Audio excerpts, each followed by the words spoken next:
हरे कृष्णा, राधे राधे। आज इस वीडियो में हम कृष्ण जन्माष्टमी से रिलेटेड भक्तों के द्वारा भेजे गए प्रश्नों पर चर्चा कर रहे हैं। हमारे पास सबसे पहला प्रश्न आया है। लोग पूछ रहे हैं कि क्या कान्हा जी को सुबह और शाम दोनों टाइम पंचामृत से स्नान करवाएं? क्या दोनों समय उन्हें नई पोशाक धारण करवाएं? तो देखिए, उत्तर है रात को पंचामृत स्नान कराने का हमारे शास्त्रों में विधान है, जो बहुत ज़रूरी है। बाकी दिन में स्नान करवाना या नहीं करवाना साधक की इच्छा है। इसी तरह दोनों समय नई पोशाक धारण करवाएं या नहीं करवाएं, ये भी साधक की अपनी इच्छा है। हम तो पर्सनली ठाकुर जी को दोनों समय नई पोशाक ही धारण करवाते हैं। एक प्रश्न और है। लोग पूछते हैं कि झूले पर दिन में ही बिठा दें या रात को जन्म होने के बाद झूले पर बिठाएं। देखो, ये भी आपका भाव है। हम कृष्ण जन्म उत्सव मना रहे हैं, मीन्स बर्थ एनिवर्सरी, इसलिए उसे याद करके भाव आता है लाला छोटे हैं और उन्हें झूला झुलाएं। बाकी जो लोग इसी साल कृष्ण जन्माष्टमी पर ही लाला की प्राण प्रतिष्ठा कर रहे हैं, वे रात को जन्म के बाद ही झूले पर बिठाएं। एक भक्त ने प्रश्न किया कि लाला को झूले पर ही सुलाएं। उत्तर है नहीं, बिल्कुल नहीं। झूले पर थोड़ी देर बैठना उचित है, पर बैठे ही रहना और फिर उसी पर सोना बिल्कुल आरामदायक नहीं है। अब हमारे पास एक प्रश्न और है। हम रात को भगवान की पूजा करके खाना खा लेते हैं, क्या ये गलत है? उत्तर नहीं, गलत नहीं है। ये साधक की अपनी इच्छा है। पूजा आरती करके प्रसाद बांटने के बाद अगर आप चाहें तो फलाहार मतलब कुट्टू सिंघाड़े के आटे से बना खाना खा सकते हैं, पर ये याद रखना, खाना खाने से पहले चंद्रमा को पानी से अर्घ ज़रूर देना। जो लोटा हम कलश स्थापना करते हैं, लोटा हम पूजा के अंदर रखते हैं, उसी जल से आपको अर्घ देना है। साथ ही ये भी बताना चाहूँगी कि ब्रह्म वैवर्त पुराण में वर्णन आता है कि हमें अष्टमी तिथि और रोहिणी नक्षत्र खत्म होने के बाद ही व्रत का पारण करना चाहिए। एक और चीज़ याद रखें, किसी भी हालात में कृष्ण जन्माष्टमी पे अन्न ना खाएं, रात को प्रसाद में भी नहीं। अब एक प्रश्न है, क्या कान्हा जी को रात को अभिषेक करने के बाद सुलाना है या झूले पे ही बिठाए रखना है? देखो, कान्हा जी को रात को अभिषेक करने के बाद बढ़िया नई पोशाक पहनाएंगे, उनकी पूजा आरती करेंगे, फिर भोग लगाएंगे, मंगल गीत गाएंगे, परिवार में जितने सदस्य हैं सब उन्हें झूला झुलाएंगे। इसके बाद अगर आप अपना व्रत खोलना चाहते हैं तो अपना व्रत खोलें, वरना फिर ठाकुर जी को हम आराम करवाएंगे, उन्हें सुलाएंगे। सुलाने की तरह रोज़ की तरह उनकी पोशाक उतार कर हल्की पोशाक या नाइट सूट पहनाएंगे, फिर उन्हें बेड पर सुलाएंगे, झूले पर नहीं। अब हमारे पास एक बहुत इंटरेस्टिंग प्रश्न आया एक भक्त का।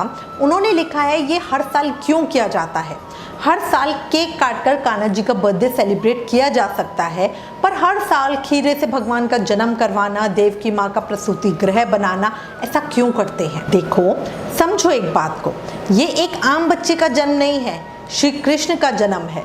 हर साल उनकी लीला को याद करना, ये हमें अपने लिए करते हैं। श्रीमद् भागवत महापुराण में जब हम कृष्ण जन्म अध्याय पढ़ते हैं, उसी में वर्णन आता है कि हमें बहुत पुण्य मिलता है। मतलब वो जो कृष्ण लीला हम पढ़ रहे हैं, सिर्फ उसे पढ़ने का बहुत पुण्य मिल रहा है। फिर कृष्ण लीला को याद करना, झांकी बनाना, कृष्ण जन्माष्टमी बनाना, इसका पुण्य तो कई लाख गुना है। कृष्ण जन्माष्टमी व्रत को व्रत राज की संज्ञा मिली है।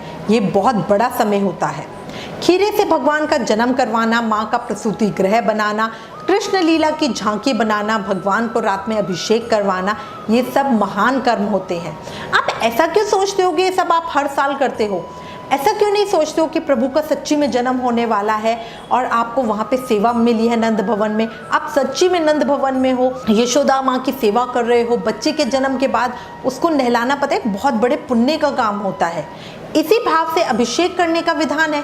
अब ये सोचो, जो हम सांसारिक लोग हैं वो भी 25वीं, अगर उनका बस चले तो वो हर साल बनाए, बट हर बार वो 25वीं या 50वीं सालगिरह पर शादी को दोबारा से करते हैं, दोबारा से माला पलटते हैं। वो क्यों करते हैं? कितना पैसा लगाते हैं, है ना, अपनी शादी वाले समय को याद करने के लिए।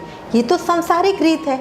यही अगर हम अपने जगत के पालनहार के जन्म का समय याद करें, उस समय को दोबारा जिए, तो उससे अच्छी तो और बात ही क्या हो सकती है। एक और हमारे पास एक भक्त का प्रश्न आया है। उन्होंने लिखा है कि उन्होंने सुना है कि कृष्ण जन्माष्टमी से लेकर छठी तक कान्हा जी को अन्न का भोग नहीं लगता, क्या ये सही है? उत्तर में हम कहेंगे नहीं, ये सही नहीं है। देखो, इस रीत का मतलब समझो। जैसे जब बच्चे का जन्म होता है तो माँ को अन्न नहीं दिया जाता, क्योंकि उसका शरीर, उसके दांत सब कमज़ोर होते हैं। पहले समय में नॉर्मल डिलीवरी होती थी, वो भी बिना किसी मेडिकल सहायता के। ऐसे समय में माँ को बहुत जोर लगाना पड़ता था। उस समय माँ का डेथ रेट भी बहुत हाई था, इसलिए बच्चे के जन्म के बाद माँ को अन्न नहीं दिया जाता था क्योंकि उसका शरीर बहुत कमज़ोर है, वो डाइजेस्ट ही नहीं कर पाएगा। नई मदर को सिर्फ फ्रूट दिए जाते थे, गुड़ की पात मतलब गुड़ के पानी में ड्राई फ्रूट और देसी घी वगैरह डालकर वो दिया जाता था। नई मदर उस लिक्विड को पीती थी, इससे ड्राई फ्रूट और घी उसे ताकत देते थे और गुड़ उसकी बॉडी को अंदर से क्लीन करने में हेल्प करते थे। साथ ही मदर को अजवाइन और जीरे का पानी दिया जाता था ताकि इंटरनल बॉडी क्लीन हो सके। साथ ही नई मदर को बेबी फीड कराना होता था। कहने का मतलब है ये सारा प्रोसेस नई मदर के लिए था, बेबी के लिए नहीं। छठी पर माँ को खाना दिया जाता था, मीन्स अन्न खिलाया जाता था और ये माना जाता था कि अब माँ के दूध में एक्स्ट्रा पावर आएगी। तभी आपने कहावत सुनी होगी कि जब कोई लड़ता है तो कहता है छठी का दूध पिया है तो सामने आ, मतलब अगर तुम्हें एक्स्ट्रा पावर है तो मेरे सामने आओ। अब इसी रीति को फॉलो करते हुए हम कान्हा जी को अन्न का भोग ना लगाएं, वो सही नहीं है। जिन्होंने जन्माष्टमी वाले दिन ही अपने कान्हा जी की प्राण प्रतिष्ठा की है, उनका भाव कि लाला बहुत छोटे हैं, उनका डाइजेशन बहुत वीक है, वो अनडाइजेस्ट नहीं कर पाएंगे, ये भाव मैं कुछ हद तक मान सकती हूँ। पर जो साधक ठाकुर जी की ऑलरेडी सेवा कर रहे हैं, कृष्ण जन्माष्टमी पे सिर्फ उनकी लीला को याद कर रहे हैं, वो भोग ना लगाएं, ये सही नहीं है। अगर फिर भी किसी के मन में भाव है और वो इस प्रथा को करना चाहते हैं तो मैं उन साधकों को कहूँगी खुद भी छठी तक अन्न ना खाओ, क्योंकि कृष्ण प्रेमी तो वही खाएंगे ना जो हमारे कान्हा जी खाएंगे, तो इसलिए आप भी छोड़ो। अब देखो, इसी में सोचो, सिर्फ खाने का नियम रखते हो, बच्चे को छठी तक नए कपड़े भी नहीं पहनाते, पर हम तो कान्हा जी को सुबह शाम दोनों टाइम नए कपड़े पहना रहे हैं, तो फिर खाने का परहेज ही क्यों? हमारे कान्हा जी बहुत अलग हैं, वो परम पिता परमात्मा है, वो एक नॉर्मल बच्चे नहीं है। इन बातों को ज़रा सोचो और विचार करो। अच्छा, इसी में कुछ लोग कहते हैं कि छठी पूजन तक कान्हा जी को नहलाया नहीं जाता क्योंकि न्यू बॉर्न बेबी है, उनको दिक्कत होगी। देखो, ये धारणा भी बिल्कुल गलत है, निराधार है। खुद सोचो, कान्हा जी बिना नहाए इतने समय तक कैसे रहेंगे, जबकि वो खुद हमें स्वच्छता के लिए कहते हैं। आजकल तो हम जो छोटे बच्चे होते हैं उनको भी छठी तक नहीं रखते, पहले ही नहला देते हैं, क्योंकि देखो आजकल है ना, मेडिकल फैसिलिटीज़ बहुत बढ़ गई हैं। ये सब पहले की बातें थी।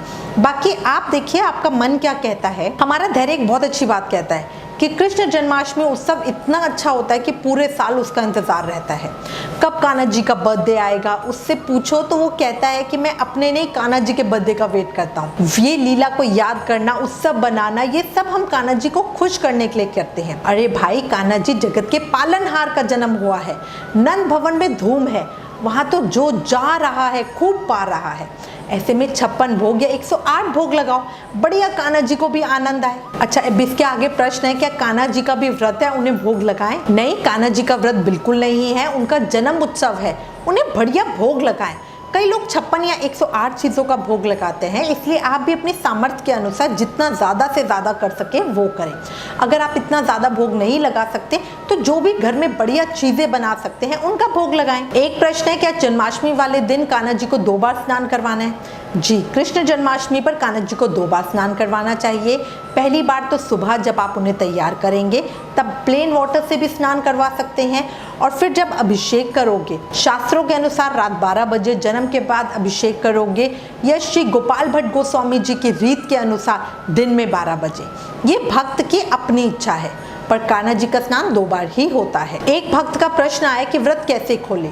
देखो, व्रत खोलने के लिए आप पहले चंद्रमा को अर्घ दें, फिर धनिये की बर्फी खाकर व्रत खोलें। मतलब सबसे पहले थोड़ी सी धनिये की बर्फी ज़रूर खाएं और चरणामृत लें, फिर फलाहार लें। अगर पॉसिबल हो सके तो अगले दिन सुबह पारण करें, क्योंकि हमें रोहिणी नक्षत्र और अष्टमी तिथि समाप्त होने के बाद ही पारण करना चाहिए। एक व्रत ने प्रश्न किया कि कृष्ण जन्म उत्सव जिस दिन रात को भगवान का जन्म हो उसके अगले दिन मनाना चाहिए, क्योंकि जब व्रत करते हैं तब तक तो जन्म ही नहीं हुआ। अष्टमी की रात जन्म हुआ तो नवमी का व्रत और उत्सव करना चाहिए। देखो, ऐसा नहीं है, पहली चीज हम व्रत माँ देवकी के लिए करते हैं, उन्हें बालक होने वाला है, वो दर्द में है, इसलिए हम व्रत करते हैं कि सब कुछ बढ़िया से हो जाए, स्वस्थ बालक जल्दी से आ जाए। दूसरी बात, जगत के पालनहार आ रहे हैं, हमें उनका स्वागत को स्पेशल करके ही तो करना है।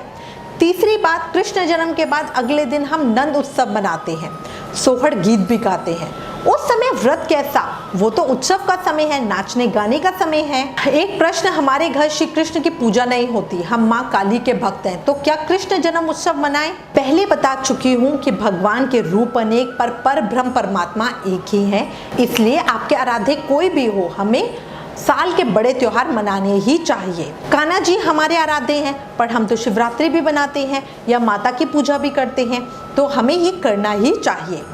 कृष्ण जन्माष्टमी साल के सबसे बड़े त्योहारों में आती है। अब आपके घर श्री कृष्ण का विग्रह नहीं है तो आप उनकी फोटो रखकर पूजा कर सकते हो, पर उनका विग्रह सिर्फ जन्माष्टमी के लिए लाएं और फिर उनका विसर्जन कर दें या पूजा ना करें तो ये सही नहीं होगा।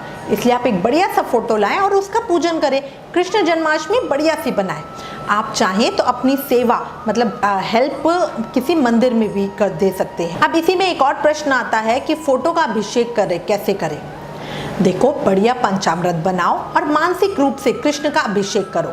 मन में सोचो कान्हा जी आपके सामने बैठे हैं, आप उन्हें पंचामृत से स्नान करवा रहे हो, बढ़िया गंगा जल डाल रहे हो, अपने हाथों से उन्हें रगड़ रहे हो, उन्हें इत्र लगा रहे हो। इस तरह आप उनकी सेवा, पूजा, श्रृंगार, सेवा सब मानसिक रूप से कर सकते हो। इसी में साधक कहते हैं क्या भोग सेवा भी मानसिक रूप से ही कर सकते हैं?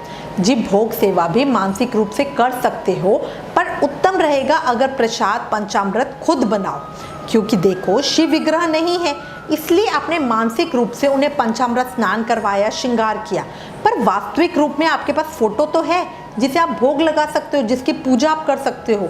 इसलिए सजेस्ट करूंगी कि आप भोग प्रसाद वास्तविक रूप में बनाएं। अब एक प्रश्न है, जो कान्हा जी को 56 भोग या 108 चीजों का भोग लगाएं, उसका क्या करें, या पंचामृत का क्या करें? देखो, ये भोग पंचामृत सब प्रसाद होता है, इसे प्रेम से सब भक्तों को बांटो, खुद भी ग्रहण करो। एक और हमारे पास प्रश्न आया है, क्या लड्डू गोपाल के साथ युगल जोड़ी को भी स्नान करवाएं या युगल जोड़ी को भी झूले पे बिठाएं? देखो, अगर आप लड्डू गोपाल और युगल जोड़ी दोनों की सेवा कर रहे हो तो इस प्रश्न का उत्तर साधक अपनी इच्छा और भाव के अनुरूप देगा। कृष्ण जन्माष्टमी पर्व मुख्य रूप से लड्डू गोपाल के लिए है।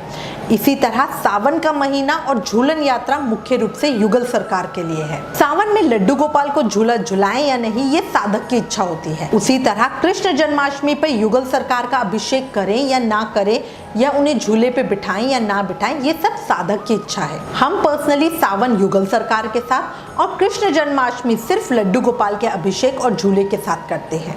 अब आपको मैं ठाकुर जी के स्नान से संबंधित कुछ बातें बताना चाहूंगी। जब आप किसी पात्र में थोड़ा सा जल डालकर उसमें कान्हा जी को स्नान के लिए बिठाते हो तो ध्यान रखो नीचे बर्तन में रखा जल कान्हा जी पे नहीं डालते। जैसे आपने पात्र लिया, उसमें थोड़ा सा जल है, फिर आपने कान्हा जी को उसके ऊपर बिठाया। अब कई लोग क्या करते हैं, पात्र में से जल ऐसे ऐसे करके उनके ऊपर डालते हैं, ये गलत है। उनके ऊपर शंख से या लोटे से ऊपर से जल डलेगा, नीचे वाले जल को आप ऐसे ऐसे नहीं उछाल सकते। अगर आप पंचामृत के साथ चंदन आदि से भी कान्हा जी को स्नान करा रहे हो तो सबसे पहले पंचामृत से स्नान करवाकर उस पंचामृत को किसी और बर्तन में निकाल लो, क्योंकि वो प्रसाद है, उसे भक्तों में बांटना है। चंदन क्योंकि असली कम ही मिलता है, ज़्यादातर सभी डिब्बी वाला यूज़ करते हैं, उसे खाना नहीं चाहिए। इसलिए चंदन से स्नान के बाद उस जल से, जो चंदन वाला जल होगा, उसे घर में छींटे दें और पंचामृत को अलग रखें जो आप भक्तों में बांटोगे। पंचामृत स्नान से पहले एक और बात ध्यान रखें, अगर आपने कान्हा जी को कलर से श्रृंगार कर रखा है तो उसे पहले साफ पानी से उतार लें, फिर पंचामृत स्नान करवाएं। कहने का मतलब है कि पंचामृत जो महान अमृत है वो सही रहे, वरना कलर मिलने से या चंदन मिलने से दूध फट जाता है और प्रसाद खट्टा हो जाता है। हमारे पास एक प्रश्न और आया है, क्या झूला रात को जन्म होने के बाद ही डालें? उत्तर में हम कहते हैं आपकी मर्जी है, पर ऐसा कम ही होता है। कृष्ण जन्म उत्सव है इसलिए झूला सुबह ही डाल लेते हैं।